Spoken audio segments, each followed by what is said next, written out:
I never thought my life would come to this moment, standing in my own backyard, the cold evening air biting my skin, as I watched flames devour every piece of clothing I owned.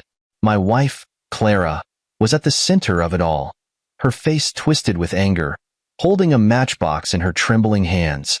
The flames roared, spitting ash and sparks into the sky, as if mirroring the chaos brewing inside me.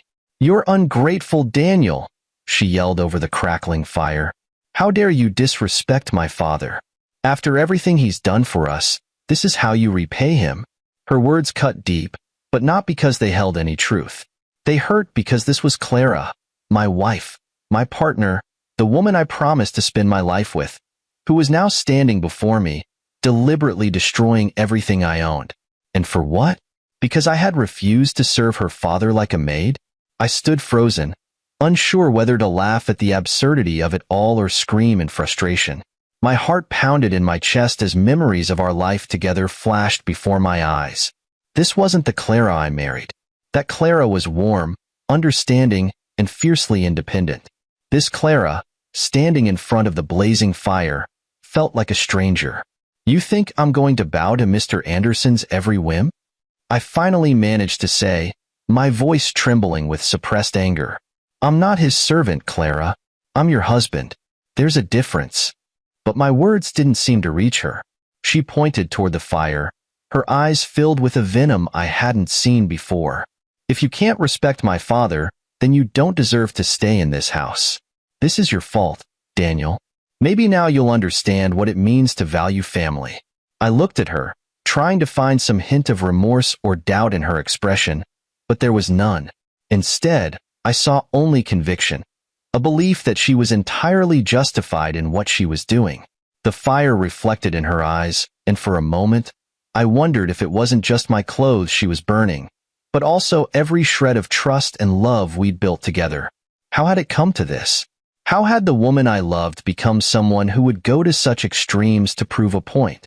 The acrid smell of burning fabric filled my nostrils, making it hard to breathe. My mind raced with questions I couldn't answer. What would I do now? Where would I go? My clothes, my belongings, my memories. They were all in that pile, reduced to ash by the flames of her rage. And then there was Mr. Anderson, the man at the heart of this disaster. He wasn't here now, but his presence loomed over us like a ghost. Clara's father had always been a source of tension in our marriage. He was demanding, controlling, and entitled. A man who believed the world owed him something simply because he existed. The first time I met him, I thought he was just a little old-fashioned, the kind of man who expected respect simply because he was older. But over time, I realized it was more than that. He wanted to be served, pampered, and obeyed, and he expected me to do it without question. When I refused to cater to his every demand, Clara took it as a personal attack. "He's my father, Daniel," she'd say. "You should treat him like family." But family doesn't mean servitude. Family doesn't mean losing your self-respect to please someone else. Now, as I watched the fire die down, leaving only smoldering embers in its wake, I realized something else. This wasn't just about Mr. Anderson. This was about Clara and the way she saw me, not as an equal partner, but as someone who existed to fulfill her expectations and, by extension, her father's. The realization hit me like a punch to the gut. I had spent years trying to build a life with Clara, sacrificing my own needs and desires to make her happy. And yet, in her eyes, I would always fall short because I wasn't willing to sacrifice my dignity. I took a deep breath, the cold air stinging my lungs, and turned to Clara. "You've made your point," I said quietly, "but you haven't destroyed me. You may have burned my clothes, but you haven't burned who I am." She scoffed, crossing her arms over her chest. "We'll see about that," she muttered before storming back into the house, leaving me alone with the charred remains of my belongings. For a long time, I just stood there, staring at the ashes. I felt a strange mix of emotions, anger, sadness, and oddly enough, a sense of relief. This was a turning point. The fire wasn't just consuming my clothes. It was burning away the illusions I'd been clinging to. As I walked away from the smoldering pile, I knew one thing for certain. Nothing would ever be the same again. When I first met Clara, I thought I'd won the lottery. She was everything I could have ever dreamed of, kind, funny, and breathtakingly beautiful. I met her at a mutual friend's dinner party, one of those casual gatherings where strangers bond over good food and lively conversation. Clara caught my eye from the moment I walked in, her laughter ringing out like a melody that stood apart from the background noise. We clicked almost instantly. I still remember how we ended up sitting in the corner of the living room, ignoring everyone else as we talked for hours. She spoke about her love for art, how she wanted to start her own gallery someday, and how much she valued family. I told her about my career, my love for cooking, and my plans to travel the world. It felt like we had known each other forever. Our relationship moved quickly, but it never felt rushed.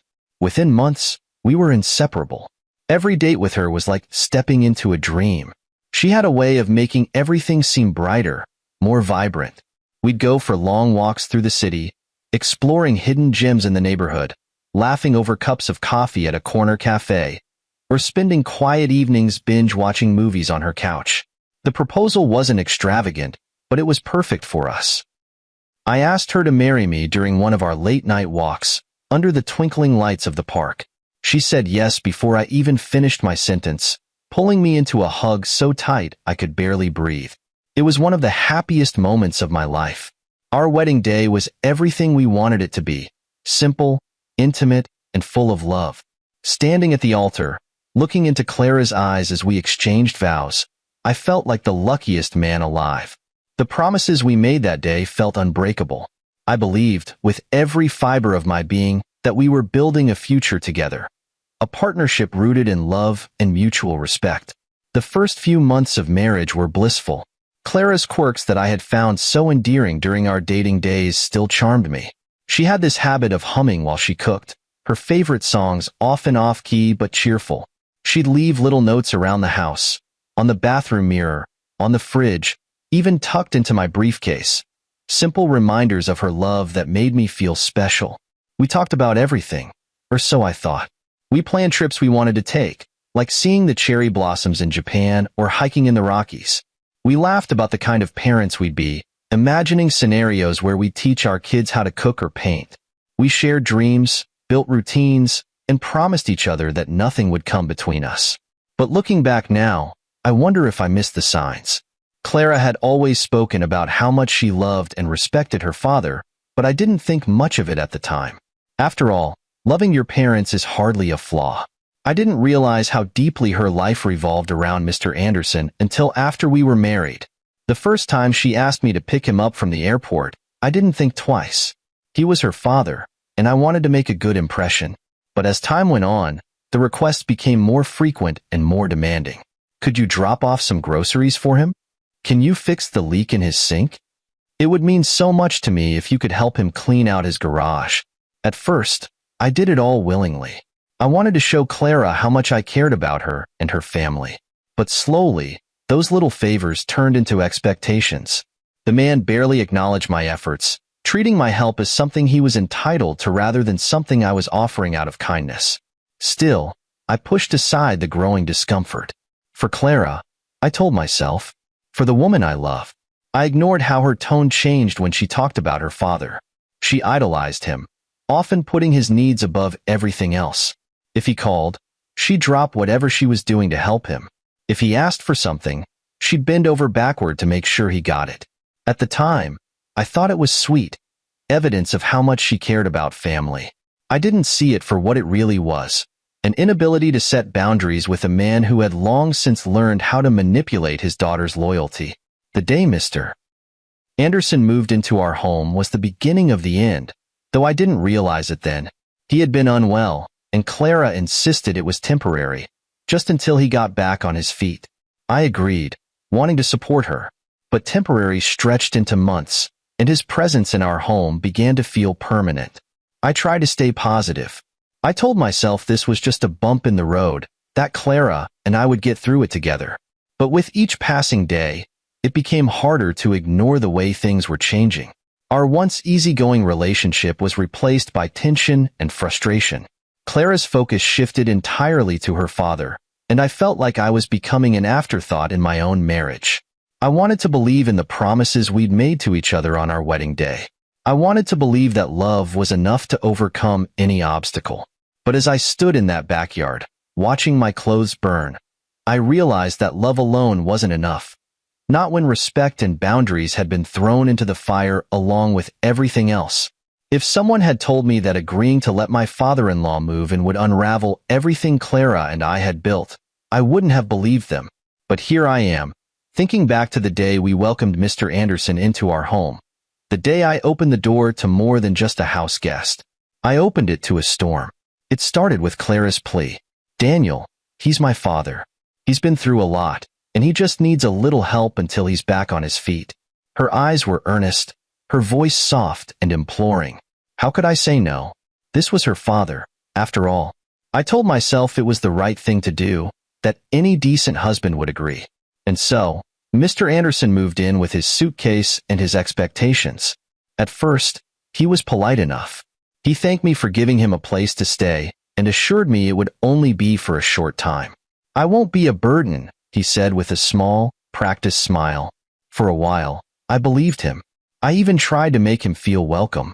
I cooked meals, rearranged the guest room to make it more comfortable for him, and made sure he had everything he needed.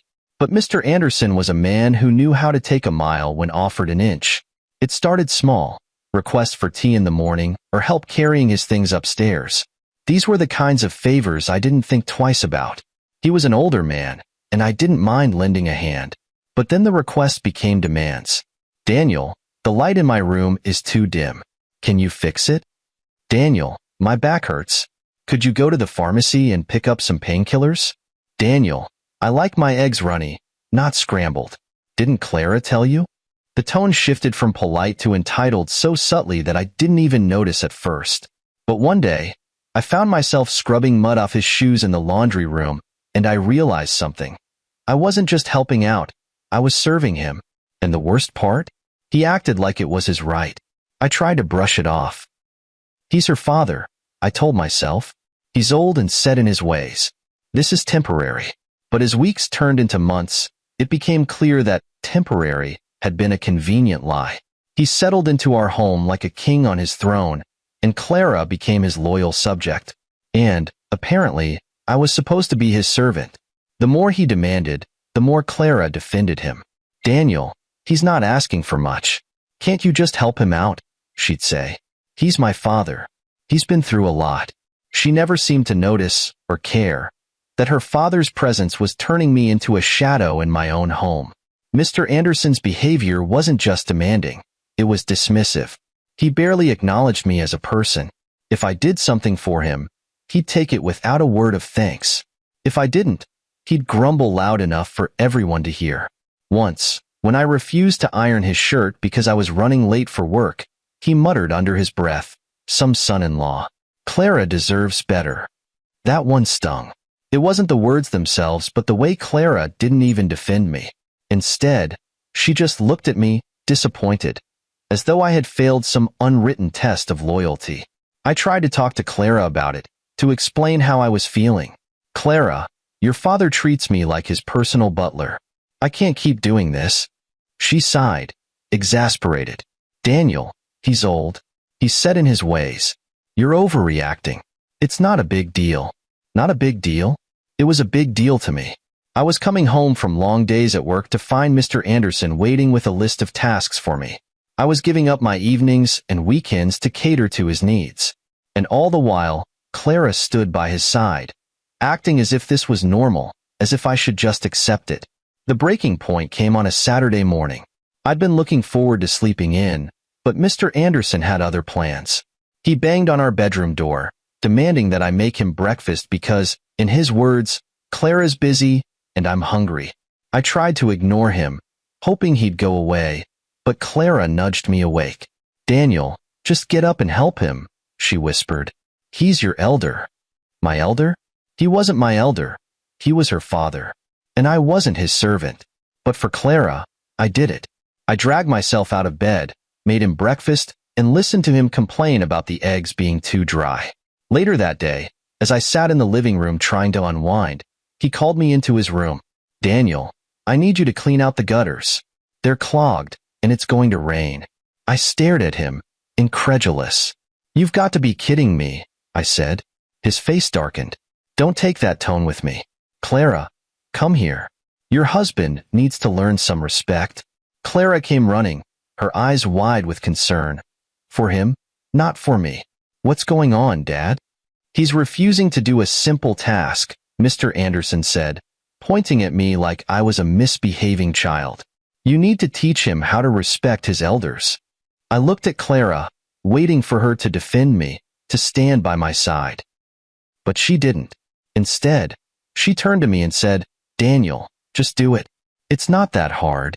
It was in that moment I realized I was on my own. Clara wasn't going to stand up for me. She wasn't going to set boundaries with her father. If anything, she agreed with him. I walked out of the room without another word, my mind swirling with frustration and disbelief. Looking back, I realized that was the day I started to see things clearly. Mr. Anderson wasn't just a problem. He was a symptom of something much bigger. Clara didn't see me as her equal. To her, I was just another tool to keep her father happy. And no matter how much I gave, it would never be enough. By the time that Saturday rolled around, I had reached my limit. It wasn't one specific thing Mr. Anderson had done. It was the culmination of everything, his endless demands, his dismissive attitude, and Clara's refusal to see how it was affecting me. Every task I completed for him, every insult I swallowed, had chipped away at my patience, my pride, and, frankly, my sense of self. That morning, I was in the kitchen making coffee when Clara came in, her phone in hand. Dad wants you to shine his shoes, she said casually, as if it were no different from asking me to water the plants. I froze, my hand hovering over the coffee pot. Excuse me? She didn't even look up from her phone. His shoes. He said they're scuffed, and he has a meeting with an old friend later. He needs them done. I put the coffee pot down slowly, the irritation bubbling under the surface. Clara, I'm not shining your father's shoes.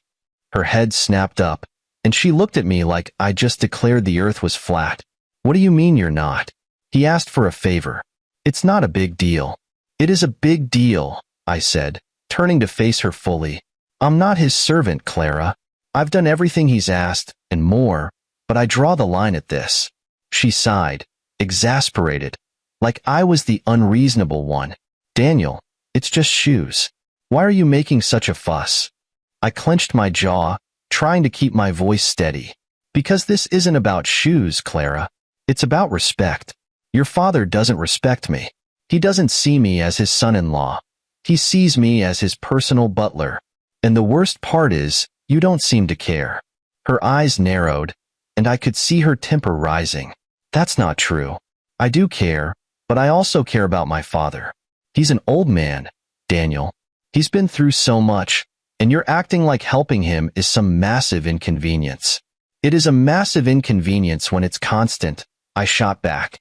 Every day, it's something new. Cook his meals, run his errands, fix his problems. I work all day, Clara, and then I come home, and it's like I've got a second job, except I'm not getting paid, and I'm not being treated with basic decency. She crossed her arms, her jaw tightening. So, what? You think my father is some kind of burden? I think your father is taking advantage of me, I said firmly, and I think you're letting him. The words hung in the air between us, heavy and unyielding. For a moment, I thought I saw a flicker of guilt cross her face, but it was gone as quickly as it came. Unbelievable, she muttered, shaking her head. You don't understand what it means to be part of a family. My father raised me on his own after my mom passed away. He gave me everything, sacrificed everything, and now you can't even be bothered to show him a little respect. I stepped closer to her, my voice softer, but no less resolute. Clara, I do respect your father, but respect doesn't mean I have to cater to his every whim. Respect goes both ways. And right now, I'm not seeing any of it coming from him, or from you. She looked at me, her face a mixture of anger and disbelief. You're being selfish, she said finally. If you loved me, if you truly cared about this family, you'd do whatever it takes to make my father comfortable. That was it. That was the moment the last thread of my patience snapped. If you loved me, Clara, I said, my voice shaking with the weight of the words, "You wouldn't ask me to destroy my self-respect for the sake of your father's comfort." The silence that followed was deafening. Clara stared at me, her mouth opening and closing as if searching for the right words to counter me. But there was nothing left to say. I turned and walked out of the kitchen, my heart pounding in my chest. For the first time in months, I had stood my ground, refused to bend, and chosen to value myself over pleasing someone else. It felt both terrifying and liberating. I spent the rest of the day avoiding Clara and Mr. Anderson. I stayed in the garage, tinkering with an old toolbox, trying to sort through the storm of emotions swirling inside me. Was I being selfish? Was I making too much of this? But every time I thought about the look on Mr. Anderson's face when he ordered me around, or the dismissive tone Clara used whenever I voiced my concerns, I knew I was right. This wasn't about being selfish. This was about drawing a line and refusing to let anyone, wife or father-in-law, cross it. That evening, Clara didn't say a word to me. She slammed doors, stomped around the house, and gave me the cold shoulder. I knew she was upset, but I didn't care. For the first time in a long time, I felt like I had taken control of my life, even if it meant upsetting the fragile balance of our marriage. Little did I know, that balance was about to shatter entirely. I'll never forget the sound of my clothes catching fire, that sharp whoosh as the flames spread, consuming fabric and memories alike. It was surreal, almost cinematic. The kind of thing you see in a movie and think, that could never happen in real life. Except it was happening, right there in my backyard, and the person holding the match was Clara. It started earlier that evening. I'd come home from work, exhausted but ready to tackle another round of icy silence from my wife. Clara and I hadn't spoken much since the argument over her father's demands. I figured she needed time to cool off, and I was more than happy to give her space. But when I walked into the kitchen and saw her pacing back and forth, muttering to herself, I knew something was wrong. "Clara?" I said cautiously, setting my bag down. "Everything okay?" She whipped around to face me, her eyes blazing. "No, Daniel. Everything is not okay." I braced myself. "What's wrong?" "What's wrong?" she repeated, her voice rising. "You're what's wrong. You've disrespected my father, humiliated him in his own home, and you don't even care. Do you have any idea how much you've hurt him? How much you've hurt me?" I sighed, already exhausted by the conversation. "Clara, I've tried to explain." "No," she snapped, cutting me off. "I don't want your excuses. You've made it clear you don't respect me or my family. Well, if you don't respect us, then you don't deserve to stay here." I frowned, trying to process her words. "What are you talking about?" She didn't answer. Instead, she stormed past me, heading for our bedroom. I followed her, my pulse quickening. By the time I got there, she was yanking open drawers, grabbing my clothes by the handful, and tossing them into a black garbage bag. "Clara, what are you doing?" I asked, my voice rising in alarm. "You don't want to respect my father? Fine. You don't need your things either," she said, her tone cold and clipped. I reached out to stop her, but she shrugged me off, her movements frantic and unrelenting. "Clara, this is ridiculous. Stop. Let's talk about this." "There's nothing to talk about," she said, her voice sharp. "I've put up with your selfishness long enough." Before I could respond, she grabbed the garbage bag, shoved past me, and headed for the backyard. I followed her, confusion and anger battling for control. By the time I caught up, she had dumped the contents of the bag onto the ground. My shirts, my jeans, my favorite jacket, all piled together in a messy heap. "Clara, stop!" I shouted. "This isn't going to solve anything." She didn't stop. She pulled a matchbox from her pocket, struck a match, and dropped it onto the pile. For a moment, nothing happened. Then the flames caught, spreading quickly as the fire consumed the fabric. The acrid smell of burning clothes filled the air, stinging my nose and eyes. I stood there, frozen, watching in disbelief as years of memories went up in smoke. The shirt I'd worn on our first date, the suit I'd worn to our wedding, even my lucky hoodie from college, all of it reduced to ash. "What is wrong with you?" I yelled, finally snapping out of my daze. You think this is going to make me respect your father? You think this is going to fix anything? Clara didn't flinch.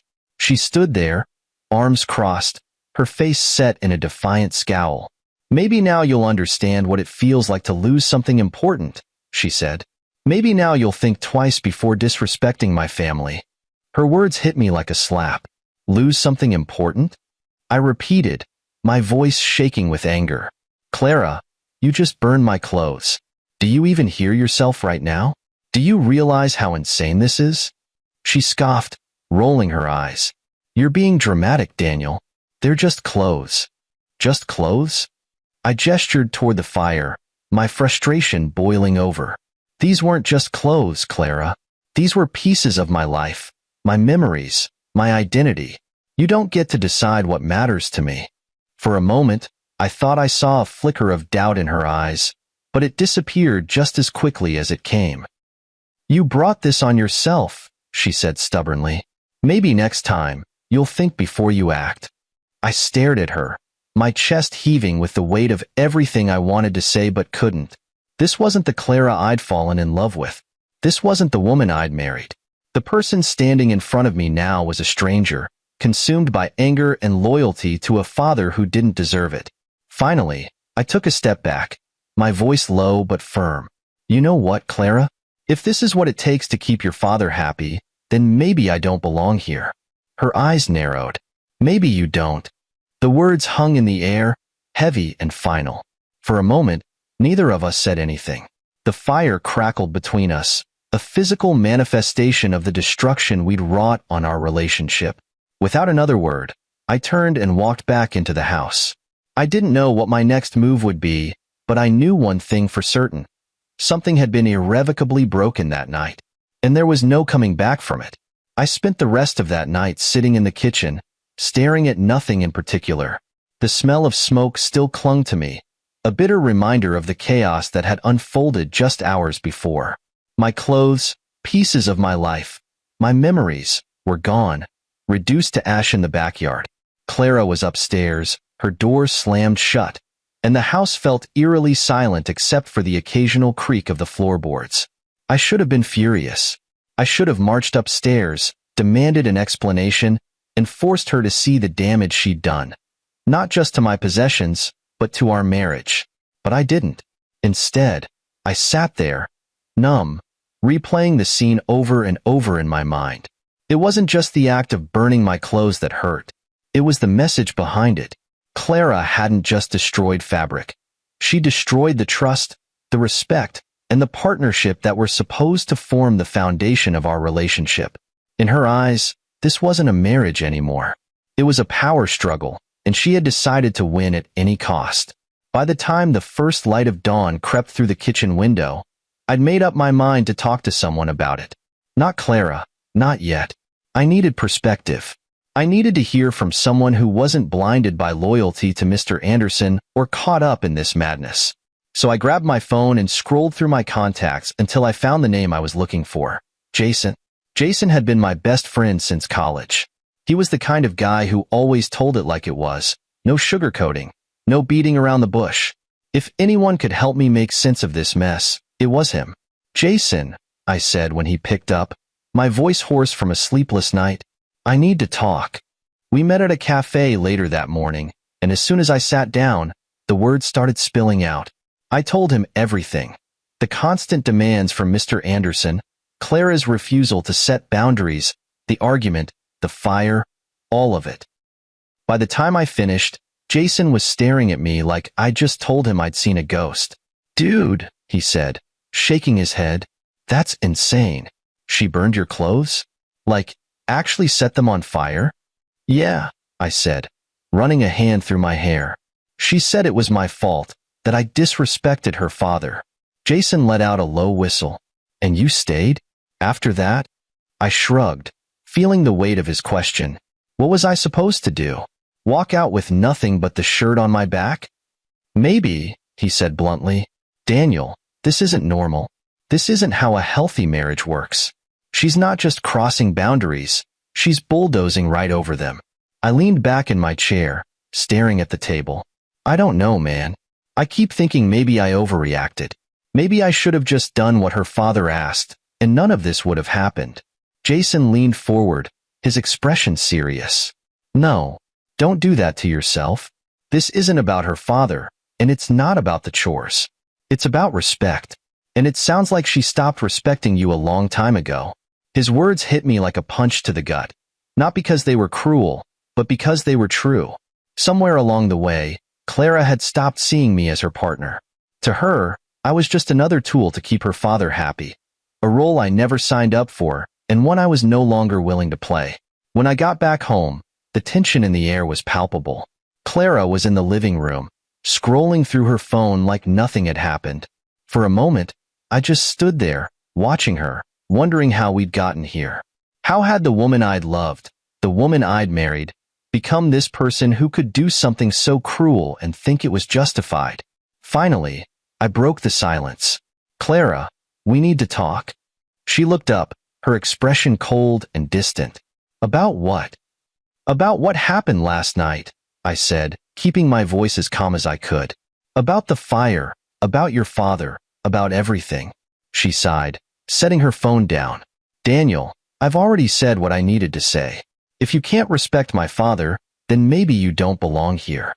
Her words stung, but I forced myself to keep my composure. This isn't just about your father, Clara. This is about us. About how we treat each other, how we support each other. What you did last night, that wasn't love. That wasn't respect. She crossed her arms, her jaw tightening. You're the one who doesn't respect this family. My father has done nothing but support us, and you can't even do the bare minimum to help him.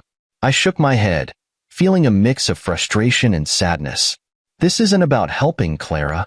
It's about control. Your father doesn't want help. He wants obedience. And you've been enabling him while tearing me down in the process. Her face hardened. If that's how you feel, then maybe you should leave. Her words hung in the air, heavy and final. I stared at her, searching for some sign that she didn't mean it, that this was just another one of our arguments that we could fix. But her expression didn't waver. She was serious. Without another word, I turned and walked upstairs. As I packed a small bag with the few things I had left, I felt an overwhelming sense of loss. Not just for the clothes she'd burned, but for the marriage I thought we'd had. By the time I walked out the door, I knew one thing for certain. The bond we'd shared had been shattered, and there was no piecing it back together. The days that followed were some of the hardest of my life. Walking out of that house, out of the life Clara and I had built together, felt like tearing myself in half. Part of me wanted to believe this was just a phase, that Clara would come to her senses and realize what she had done. But another part of me, the part that had spent months enduring the relentless demands of Mr. Anderson and the cold dismissal from my wife, knew the truth. This wasn't a phase. This was who she had become. I stayed at a friend's place for a few nights, trying to clear my head and figure out what to do next. Jason, ever the blunt voice of reason, had made his opinion clear. You need to walk away, man. For good. Staying in that situation is just going to destroy you. But it wasn't that simple. How do you walk away from someone you once loved with your whole heart? How do you let go of the life you dreamed of, the future you'd planned together? These questions haunted me as I sat in Jason's guest room, staring at the ceiling and replaying every moment of my marriage in my head. I thought about the good times, the laughter, the shared dreams, the quiet moments that had made me fall in love with Clara in the first place. But then, I thought about the arguments, the way she defended her father's behavior time and time again. The fire that had consumed not just my clothes but also my sense of safety and respect in my own home. Eventually, I realized that the Clara I had loved no longer existed. Or maybe she had never been who I thought she was. Either way, the woman who had burned my belongings and told me to leave wasn't the same woman I had vowed to spend my life with. I knew what I had to do, but that didn't make it any easier. The next morning, I called Clara. She answered on the second ring, her voice cold and distant. What do you want, Daniel? We need to talk, I said, trying to keep my voice steady. There's nothing to talk about, she replied curtly. You made your decision when you walked out. I took a deep breath, steeling myself. Clara, you told me to leave. You burned my clothes. You sided with your father at every turn. I didn't walk out on us. You pushed me out." She was silent for a moment, and for a brief second, I thought she might apologize, or at least acknowledge what she had done. But instead, she said, "If you can't respect my father, then you can't be part of this family. It's as simple as that." Her words felt like a punch to the gut, but they also brought a strange sense of clarity. There it was, the truth I'd been avoiding. To Clara, her father would always come first, no matter how unreasonable or toxic his demands were. I could never compete with that. "Then I guess there's nothing left to say," I said quietly. "I'll send someone to pick up the rest of my things." "Fine," she replied, her tone icy. "Goodbye, Daniel." She hung up before I could respond, leaving me sitting there with the phone still pressed to my ear. For a moment, I just stared at it, the weight of what had just happened settling over me like a heavy blanket. It was over. My marriage, the life I'd worked so hard to build, was over. But as the initial shock began to fade, I felt something else, a strange sense of relief. For the first time in months, I wasn't walking on eggshells, trying to appease Clara or her father. I wasn't sacrificing my own happiness and dignity to keep the peace. I was free. That afternoon, I went back to the house one last time. Jason came with me, partly to help and partly to make sure I didn't lose my resolve. Clara wasn't home, which was probably for the best. I packed up the few belongings that hadn't been destroyed, mostly things I had stored in the garage, and loaded them into Jason's truck. As I walked through the empty rooms, I felt a pang of sadness. This had been my home, the place where I'd imagined starting a family, building a future. But now, it felt like a hollow shell, a reminder of everything that had gone wrong.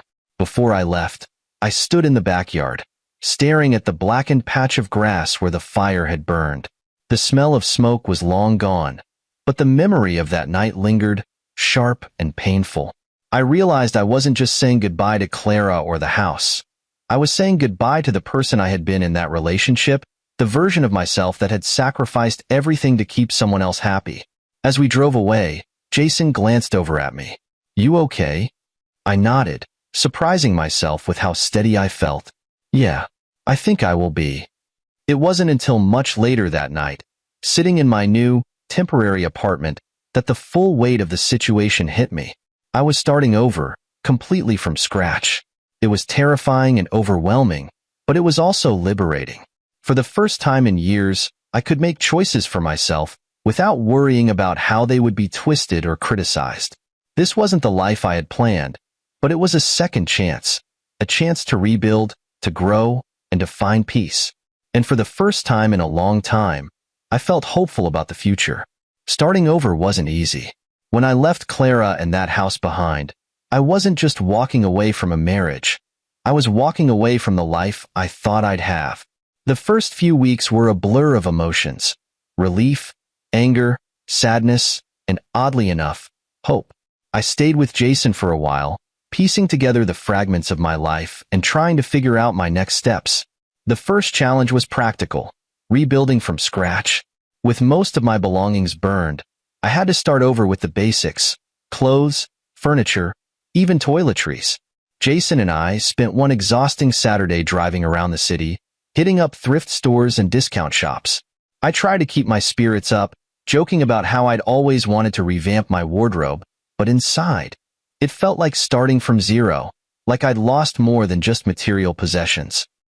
By the time I moved into a small, one-bedroom apartment, I had begun to feel a sense of stability. The apartment wasn't much, just a tiny space with mismatched furniture and walls that needed a fresh coat of paint, but it was mine. For the first time in years, I had a space where I could breathe, think, and be myself without judgment or criticism. What surprised me most was how quiet it was. Without Clara's sharp comments or Mr. Anderson's constant demands, the silence felt strange at first, almost deafening. But over time, I came to appreciate it. In that quiet, I began to reconnect with myself, the version of me that had been buried under the weight of Clara's expectations and her father's control. One night, as I sat on my secondhand couch eating takeout, my phone buzzed with a text from Jason. "Proud of you, man. You're doing great." I stared at the message for a long moment, feeling an unexpected surge of gratitude. He was right. For the first time in a long time, I was prioritizing myself, and it felt good. But even as I moved forward, I couldn't ignore the past.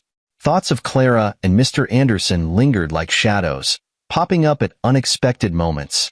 I'd wonder how they were doing, whether they regretted what had happened, whether Clara missed me at all. I knew I shouldn't care. I had walked away for a reason, but part of me still struggled to fully let go.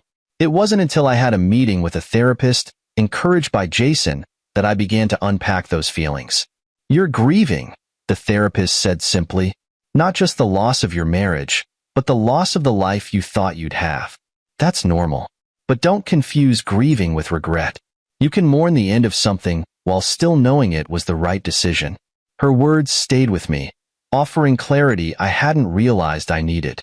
I began to focus less on what I'd lost and more on what I was gaining: freedom, independence, and a sense of self I hadn't felt in years. Work became my anchor during those months. I threw myself into projects, rediscovering the joy I'd once found in my career. My colleagues noticed the change in me, commenting on how much more confident and focused I seemed. For the first time in a long time, I felt like I was thriving. But the real turning point came when I reconnected with an old passion: writing. It started as a journal, a way to process everything I'd been through, but it quickly turned into something more. Late one night, I found myself drafting a blog post about my experiences, not just the fire or the marriage, but the journey of rediscovering my self-worth. I hesitated before hitting publish, unsure if I was ready to share something so personal with the world. But when I woke up the next morning, I was met with an outpouring of support from readers, strangers who resonated with my story and shared their own tales of resilience and rebuilding. It was in those connections that I found real closure. Hearing from others who had faced similar struggles reminded me that I wasn't alone, that what had happened to me wasn't just my burden to carry. Slowly, the shame and anger I'd been holding on to began to fade, replaced by a sense of purpose. 1 year to the day after I left Clara, I found myself standing in my apartment, looking around at the life I had built. It wasn't perfect, but it was mine, and that made all the difference. That evening, I wrote a final post for my blog, reflecting on the journey I'd taken. "Rebuilding is hard," I wrote. "It's messy, painful, and sometimes feels impossible, but it's also worth it. Because on the other side of destruction is freedom, clarity, and the chance to become the person you were always meant to be." As I hit publish, I felt a weight lift from my shoulders.